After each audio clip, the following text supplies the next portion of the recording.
अस्सलाम वालेकुम मेरे जान। तो मेरे बेटे आज हम चैप्टर नंबर 15 इलेक्ट्रोमैग्नेटिज्म की एक्सरसाइज के बारे में बात करेंगे। स्पेशली केपीटी की एक्सरसाइज है, न्यूमेरिकल के बारे में बात होगी। तो सबसे पहला numerical according to the smart syllabus numerical number 1 page number 195 पे है। हमारे पास है अ 1.5 मीटर लॉन्ग वायर। तो सबसे पहले जो चीजें हमारे पास गिवन है उसके बारे में लिखेंगे। न्यूमेरिकल है मेरा बेटा 15.1। गिवन में क्या क्या गिवन है हमें। तो सबसे पहले मेरी जान, आप सबको पता है कि आप एक मार्जिन ड्रॉ करते हो गिवन लिखने के बाद। मेरे बच्चे सबसे पहले जो चीज गिवन है वो है करंट इन द वायर, कितना फ्लो कर रहा है, sorry length of wire given है। तो लेंथ को एल से रिप्रेजेंट कर लेते हैं, length of wire. Board marker है किसी के पास? लेंथ ऑफ वायर एल हमारे पास कितनी है मेरा बेटा? 1.5 मीटर। इसमें जो करंट फ्लो कर रहा है वो 5 एम्पेयर है। करंट को आई से रिप्रेजेंट करते हैं 5 एम्पेयर। उसके बाद मेरी जान हमारे पास जो चीज केवल है मैग्नेटिक फील्ड होगा at the right angle to the uniform magnetic field. Right angle 90 degree को कहते हैं। सो राइट एंगल केवल है थीटा से रिप्रेजेंट करते हैं एंगल को, ये हमारे पास है 90 डिग्री। उसके बाद मेरी जान मैग्नेटिक फील्ड B 0.04 टेस्ला। क्या गिवन है मेरा बेटा? B, मैं सिर्फ पूरी थ्योरी नहीं लिख रहा, 0.04 टेस्ला। और अब मेरे बेटे रिक्वायर्ड क्या है? रिक्वायर्ड हमारे पास ये है determine the force exerted on the wire. हमें F की वैल्यू कैलकुलेट करनी है। तो मेरे बेटे वैसे उस दिन भी मैंने बताया था कि आई लव यू भाई वाले से याद कर ले, ILB sin theta. So force on wire F, उसके साथ मैं B लिख लेता हूं क्योंकि मैग्नेटिक फोर्स की बात की जा रही है। सो उसके बाद रिलेशन के बाद हम लिखते हैं मेरा बेटा फार्मूला या रिलेशन हेडिंग दे लें, F is equal to I current, length of the conductor L, B magnetic field, sin theta, angle between the length of the conductor and the magnetic field. So मेरी जान solution में सिर्फ आपने values put करनी है। Each and everything आपके पास given है। I की जगह पे आ जाएगा 5 एम्पेयर, 5 मल्टीप्लाई बाय L की जगह पे आ गया 1.5। यहां पे मुझे कोई कन्वर्जन नहीं करनी पड़ी, सारी क्वांटिटीज मेरे पास SI यूनिट में गिवन है। उसके बाद मेरी जान थीटा एल बी कितना है आपके पास? 0.04, साइन 90 डिग्री। और साइन 90 पे अपनी मैक्सिमम वैल्यू देता है, साइन 90 पे अपनी मैक्सिमम वैल्यू देता है। साइन 90 क्या होता है मेरा बेटा? 1। आंसर बनेगा आपके पास 0.3 न्यूटन। कितना बनेगा मेरा बेटा? 0.3 न्यूटन। ये लास्ट एडिंग हमारे पास किसकी आ जाएगी? आंसर की। या फिर आप क्या लिख लेंगे? रिजल्ट। आप जब रिजल्ट लिखा करें तो पेपर में अच्छी प्रेजेंटेशन देने के लिए, अच्छे इंपैक्ट के लिए आप जस्ट लिख लें force on wire is equal to FB and FB is equal to 0.3 newton. Clear हो गया मेरे बेटे? yes, ये आपके पास भी होगा। अब रेस कर दूं इसको, ऑलरेडी नोटेड आपका, ठीक है? yes, sir। 15.2 की तरफ तशरीफ लाए मेरे बेटे। 15.2 में हमें क्या चीजें कैलकुलेट करनी है। अब मैं डायरेक्टली लिखता जाऊंगा, प्रेजेंटेशन आप लोगों को पता है कि क्या फॉलो करनी है मेरे बेटे। A wire carrying direct current, carrying a direct current DC लगा हुआ है, 10.0 ampere is suspended 5.0 metre east between a house and a garage perpendicular to the earth's magnetic field of 5.0। ये मेरा बेटा आपके पास? yes sir। multiply by 10 to minus 5 Tesla. what is the magnitude of the force that acts on the conductor? सबसे पहले wire में जो current pass हो रहा है I, क्वेश्चन नंबर 2, वो कितना हो रहा है मेरा बेटा? 10 एम्पीयर। 10 एम्पीयर या 5 एम्पीयर? 10 एम्पीयर। 10 एम्पीयर का करंट आ गया। उसके बाद मेरी जान हमारे पास क्या चीज गिवन है? लेंथ ऑफ द वायर या लेंथ ऑफ द कंडक्टर कितनी है? 5 मीटर। L कितना आ गया भाई? 5 मीटर। उसके बाद मेरे बेटे हमारे पास क्या गिवन है? मैग्नेटिक फील्ड B टेस्ला में B 5.0 0 मल्टीप्लाई बाय 10 रेज़ की पावर -5 टेस्ला। उसके बाद मेरे बेटे what is the magnet, perpendicular के लिए एंगल गिवन है हमारे पास थीटा 90 डिग्री। अब मेरे बेटे अगेन हमें क्या कैलकुलेट करना है, फोर्स एफ बी क्या आएगा, I L B sine theta. क्या पिछले न्यूमेरिकल से कुछ चीज डिफरेंट है? नहीं है, सिर्फ स्टेटमेंट को चेंज है। क्या करेंगे मेरा बेटा, 10 multiply by 5 multiply by 5 multiply by 10 raise to power -5 sin 90 तो वैसे क्या हो जाएगा 1। जब मेरे बेटे sin 90 1 हो जाएगा, आंसर मेरी जान आपका आएगा 2.5 मल्टीप्लाई बाय 10 रेज़ की पावर -3 न्यूटन। कितना आंसर आएगा मेरा बेटा, 2.5 मल्टीप्लाई बाय 10 रेज़ की पावर -3 न्यूटन। क्लियर हो गया बच्चे ये बात? सेकंड न्यूमेरिकल भी हो गया आपका। नेक्स्ट आ जाए मेरे बेटे, A 10 centimetre wire at 30 degree. अब एंगल 30 डिग्री है, 90 नहीं है, 30 डिग्री हो गया।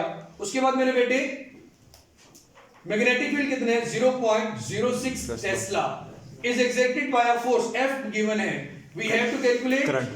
What is the current? I calculate करना है, सेम फॉर्मूला से I कैलकुलेट करना है, L B sin थीटा इधर आके क्या होगा, डिवाइड। तो सिर्फ और सिर्फ आप इसका डेटा चेंज करेंगे, फॉर्मूला अगेन वही सेम रहेगा। डेटा में आपके पास क्या गिवन है मेरा बेटा, सबसे पहले 10 सेंटीमीटर वायर है, तो लेंथ 10 सेंटीमीटर को मीटर में कन्वर्ट करने के लिए 100 पे डिवाइड करेंगे, आंसर आएगा 0.01 या 0.1 0.1 yes sir 0.1 मीटर हमारे पास आ गई मेरी जान लेंथ। इसके बाद मेरे बेटे हमारे पास आ गया फोर्स एफ बी, जो कि हम पहले कैलकुलेट कर रहे थे। अब हमें गिवन है, कितने गिवन है मेरा बेटा, 0.024 न्यूटन, 0.024 न्यूटन। उसके बाद मेरे बेटे हमारे पास एंगल कितना आ गया, 30 डिग्री। थीटा हमारे पास कितना आ गया मेरे बेटे, 30 डिग्री। बी टेस्ला में कितना गिवन है हमें, 0.06 tesla. B 0.06 tesla. What we have to calculate current, I calculate करना है। ये formula F equal to I L B same रहेगा मेरे बेटे। यहाँ पे देखिए F divided by L B sine theta is equal to I। मैंने 30 वैल्यू लिख लिया, theta is equal to R. Values put करें, 0.024 लेंथ की जगह पे क्या आ गया, 0.1। बी की जगह पे आ गया 0.06। साइन 30 डिग्री, साइन 30 डिग्री देखो तो मेरे बेटे 1/2 होता है, जिसे हम 0.5 मानते हैं। क्या मानते हैं मेरा बेटा, 0.5। तो आपके पास कैलकुलेशन के बाद इलेक्ट्रिक करंट की जो वैल्यू आएगी कितने एम्पेयर आ जाएगी, 8 एम्पेयर। कितने एम्पेयर आ जाएगी मेरा बेटा, 8 ampere. So 8 ampere of current is flowing through the wire. Clear हो गया जनाब? Yes sir. कोई इशू यहां तक? फोर्थ न्यूमेरिकल में है मेरा बेटा, if the current through the primary coil changes -5 to +5 ampere, initial current कितना है, माइनस, फाइनल कितना हो गया आपके पास, +5।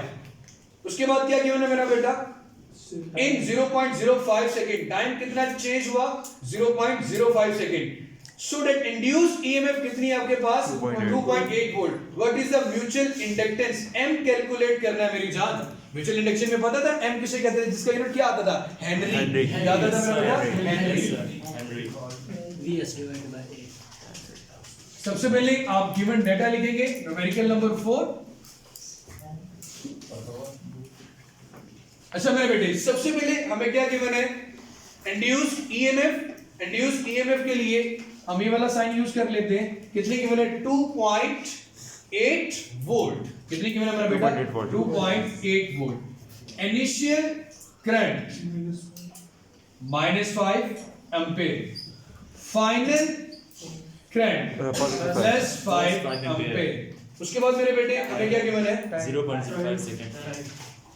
टाइम गिवन है t 0.05 सेकंड, t 0.05 सेकंड। ठीक हो गया मेरा बेटा।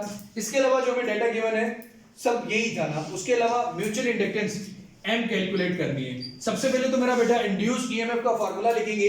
Induced EMF is equal to -m del I P primary coil में जो करंट का चेंज है वही क्या करते हैं इंड्यूस्ड ईएमएफ। हमें कैलकुलेट करना है एम, तो सबसे पहले एम कैलकुलेट करना है। ये सारा फैक्टर जो डिवाइड है इधर आके क्या होगा मल्टीप्लाई, जो मल्टीप्लाई होगा क्या होगा डिवाइड, माइनस भी इधर आ जाएगा। इधर डेल टी ऊपर चला गया और del I P, del T का मतलब क्या है चेंज इन करंट। चेंज करने के लिए फाइनल में से इनिशियल की वैल्यू को क्या कर देते हैं सब्ट्रैक्ट। इधर क्या आएगा मेरा बेटा del I P is equal to M, तो माइनस ई की जगह पे क्या आ जाएगा 2.8 minus 2.8 multiply by del T की जगह क्या आएगा 0.05। डेल आई पी की जगह पे मेरा बेटा क्या आएगा देखो भाई +5 minus 5 final minus initial value, ये हमारे पास डेल आई की इक्वल आएगी। तो मेरे बेटे जब आप फाइनल +5 है माइनस फार्मूले का आ गया, -5 इसमें से सब्ट्रैक्ट कर रहे हो तो माइनस इंटू माइनस क्या होता है प्लस। 5 में 5 ऐड करोगे तो कितना आएगा 10 एम्पीयर। तो मेरे बेटे आपके पास यहाँ पे क्या आ गया 10 एम्पीयर। तो एम की कैलकुलेशन के बाद जो आपके पास आंसर आएगा वो 0.014 हेनरी। क्या आएगा मेरा बेटा 0.014 हेनरी। अब मेरे बेटे बहुत से लोग यही सोच रहे होंगे कि जनाब यहाँ पे माइनस का साइन कहां चला गया। तो मेरे बेटे उसकी रीजन यही है कि माइनस का साइन जस्ट आपको इंड्यूस्ड ईएमएफ का बैक इफेक्ट बताता है अकॉर्डिंग टू द लेंज़ेस लॉ। इसके मैग्नीट्यूड में कोई चेंज नहीं आता। तो मेरे ख्याल में आज के लिए इतने काफी मेरा बेटा। अब 0.014 को अगर साइंटिफिक नोटेशन में लिखो so put the decimal point after the first non-zero digit। पहला डेसिमल पॉइंट कहां पे है ऐसा डिजिट जो कि 0 ना हो, वो क्या है मेरा बेटा 1। आपको अपने अशारिया को उठा के 1 के बाद लेके जाना है। तो क्या आएगा मेरा बेटा 1 2 या कितना आ रहा है आपके पास बुक में 1.4 या 14 उन्होंने लिखा हुआ है। आप 14 करना चाहो तो 10 की रेज़ पर -3 आ जाएगा। अगर डेसिमल में लिखोगे 1 के तो 10 की रेज़ पर -2 आ जाएगा। तो अगर इसके बाद लेके आते हो 3 डिजिट क्रॉस किए तो 14 मल्टीप्लाई बाय 10 रेज़ पर -3 हेनरी। 10 रेज़ पर -3 क्या होता है, कौन सा प्रीफिक्स होता है मिली। ये क्या बन जाएगा 14 मिली हेनरी। ये आंसर भी ठीक है, ये भी ठीक है और ये भी ठीक है। ठीक हो गया मेरा बेटा। इसके अलावा हमारे जो न्यूमेरिकल बनते हैं चैप्टर में वो 3 है, वो 3 इंशाल्लाह कल हो जाएंगे और वो तीनों ट्रांसफार्मर से रिलेटेड है। ठीक है मेरा बेटा। तो अपना ख्याल रखिएगा, चैनल सब्सक्राइब नहीं किया तो जनाब वो भी कर लें। खुश रहें, आबाद रहें, अल्लाह हाफ़िज़।